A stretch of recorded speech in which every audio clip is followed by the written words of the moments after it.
ఆ అత్తయ్య గారు క్షమించండి అత్తయ్య గారు. ఎందుకు వచ్చావలుడు? అలిగిన నా పెళ్ళ నా అమ్మోళ్ళ ఇంటికి వెళ్ళి అత్తోళ్ళ ఇంటికి తీసుకుపోతే అందుకు వచ్చిన. ఏడుంది అది సజ్జ మీద దాక్కుందా? అది రాదు. రాకుంటే గుర్ర గుంజుకపోతా. అల్లుడు అత్త మనసు మంచిగా లేదని మందు తాగిన, ఆకలి అవుతుందని అన్నం తిందామంటే బియ్యం అయిపోయినాయి. రేషన్ కార్డు ఏడ పెట్టిందో నీ బిడ్డను అడుగు, పోయి బియ్యం తెచ్చుకోవాలి. మరి నా కూతుర్ని ఎందుకు కొట్టావు? ముక్కు మీద దోమాలిందని కొట్టిన అత్త. ముక్కు మీద దోమ వాళ్తే చెవుల మీద ఎందుకు కొట్టావు? ముక్కు మీద కుదిరితే అసలేక చచ్చిపోదా అత్త? కరెక్టే అల్లుడు. మరి ఉట్టిగానే అస్సైన్ అయితనా మొగోన్ అయితనా? 3 రోజులు పెళ్ళం కనబడకపోతే కుక్కల నా ఇంటికి వచ్చావు. నువ్వు మొగాడివి. ఏ అత్త మాటలు మంచిగా అని చెప్తున్నా. గాలి దుమారాలు వేసినప్పుడు కొద్దిగా పానం దడదడ అనిపిస్తుంది, కానీ మిగతా అంతా సేమ్ టు సేమ్ మొగోన్ లెక్కనే ఉంటా. అల్లుడు నా కూతురు మళ్ళీ నీ గడప తొక్కదు. ఇదే నా మాట.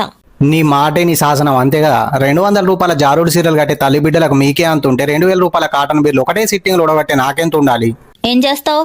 2 లక్షలు ఖర్చు అయినా సరే నీ ఇంటి ముందు చాయ్ ఆర్డర్ పెట్టుకొని నీ కూతురికి లైటింగ్ కొడతా, 2 రోజుల వడగొట్టుకొని మా ఇంటికి తీసుకుపోతా. ఇదే నా మాట, నా మాటే నా మానం.